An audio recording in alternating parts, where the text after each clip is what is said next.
Okay, सो अब हम party drafting start करने वाले हैं, ठीक है।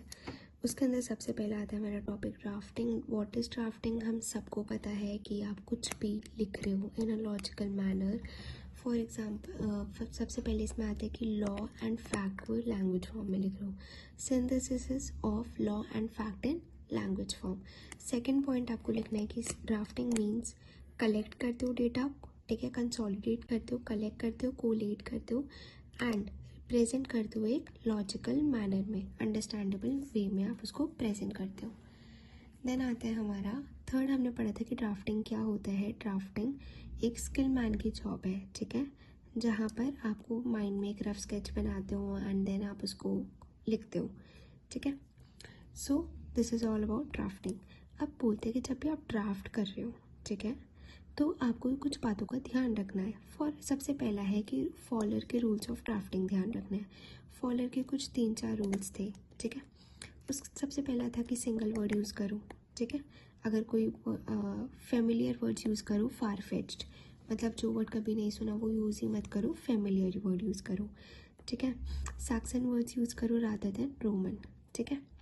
और क्या था, 3 हो गए ये, ठीक है। तो इस टाइप के इसके कुछ रूल्स थे कि कॉन्क्रीट वर्ड यूज़ करो, एब्स्ट्रैक्ट नहीं। ऐसे वर्ड मत यूज़ करो जिसके बहुत सारे मीनिंग्स हैं, ठीक है। ये थे हमारे फॉलो के रूल्स। फिर आता है कि ये ड्राफ्टिंग के हमें रूल्स पता होने चाहिए, ठीक है। फिर आता है कि आप एक ना ड्राफ्ट डॉक्यूमेंट रेडी कर लो, स्कीम जैसे बोलेंगे हम, स्कीम स्केच कर लो कि हाँ हाँ ये कंटेंट होगा, ये पॉइंट्स डालेंगे, जो भी आप डालने वाले हो वो कंटेंट रेडी कर लो, ठीक है।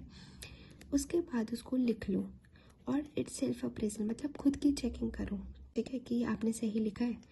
स्पेशल अटेंशन दो उन पॉइंट्स को, आपको ये ध्यान से देखना है कि कंटेंट में कुछ ऐसा ना हो जो कि इनकंसिस्टेंट हो टू दी लॉज।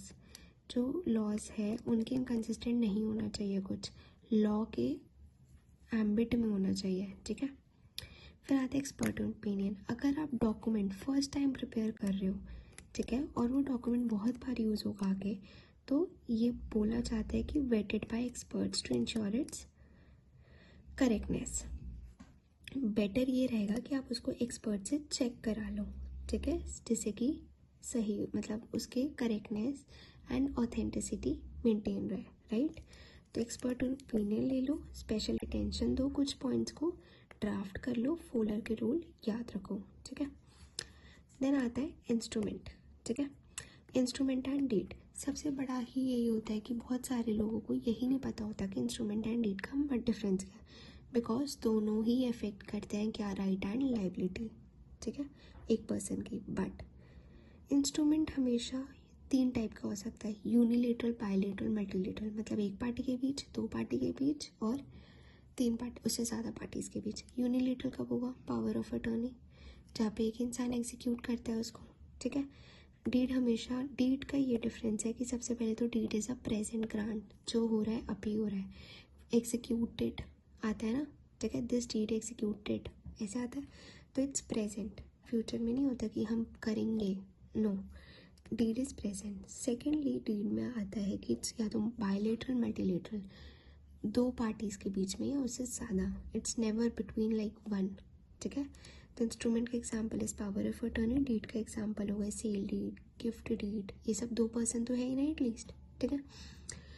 एग्जीक्यूटेड होती है, not a promise to be performed in, deed एक प्रॉमिस नहीं होती कि फ्यूचर में परफॉर्म करेंगे, इट्स नाउ, ठीक है, वही वाला सीन है, नाउ और नेवर, ओके। फिर हम पढ़ेंगे कुछ, अब जैसे टाइप्स ऑफ डीड हमने पढ़ा था, ठीक है, वो सबको ही पता होती है, ठीक है, तो वो हम इस वीडियो में नहीं करेंगे। अब आता है एंडोर्समेंट। एंडोर्समेंट मतलब क्या होता है, न्यू फैक्ट्स जब ऐड करते हो on the face, on the back, check, check पे ऐसे 2 लाइन लगाओगे तो इसका क्या मतलब है कि अकाउंट पे ही हो जाएगा, ठीक है। तो नेगोशिएबल इंस्ट्रूमेंट में ये यूज़ होता है एंडोर्समेंट, एंडोर्समेंट। फिर आता है सप्लीमेंट डीड। ये क्या होती है कि इन दोनों के डिफरेंस आ सकते हैं, तो है कि उसी डीड पर आप करते हो, ठीक है। ये होता है कि एक न्यू डीड रिक्वायर्ड होती है, न्यू फैक्ट, आप दोनों में फैक्ट ऐड कर रहे हो बट इसमें न्यू डीड पर आप कर रहे हो। फॉर एग्जांपल लेसर और लेसे की डीड थी, अब लेसर बोल रहा है कि अब से लेसी बोल रहा है कि ना मुझे ऊपर वाला घर भी चाहिए तुम्हारा, तो अब न्यू डीड एग्जीक्यूट होगी, उसी डीड में आप एडिट नहीं कर सकते, न्यू डीड आप एग्जीक्यूट करो, यही प्रिस्क्राइब्ड है। एंडोर्समेंट समझ आ गया, डोर्स मतलब आप ऑन द फ्रंट या बैक पे लिख रहे हो। इनग्रॉसमेंट क्या होता है? इनग्रॉसमेंट होता है कि ड्राफ्ट कोई भी एक डॉक्यूमेंट है, फॉर एग्जांपल कोई भी डॉक्यूमेंट है, ठीक है, तो पहले हमने पढ़ा था ना अभी कि आप पहले ड्राफ्ट रेडी करते हो, स्केच बनाते हो, तो पहले उसको अप्रूव करा लो पार्टी से, पार्टी कहती है हाँ सही है, टर्म्स कंडीशन वगैरह सब सही है, then you write it on a non judicial stamp paper, ठीक है, उसको वहाँ पे फिर कॉपी कर लो, दिस इज कॉल्ड इनग्रॉसमेंट। और अगर कंपनी का केस है तो डायरेक्टर्स अप्रूव करेंगे, ठीक है। तो इनग्रॉसमेंट क्या होता है? ग्रॉस करना, ठीक है। डोर्स हो गया कि सेम डॉक्यूमेंट पे दोबारा लिख देना। ग्रॉस होता है कि डॉक्यूमेंट जो ड्राफ्ट है उसको कॉपी करना on non judicial stamp paper. हमने पीछे पढ़ा था डीड और इंस्ट्रूमेंट, अब हम पढ़ेंगे अग्रीमेंट।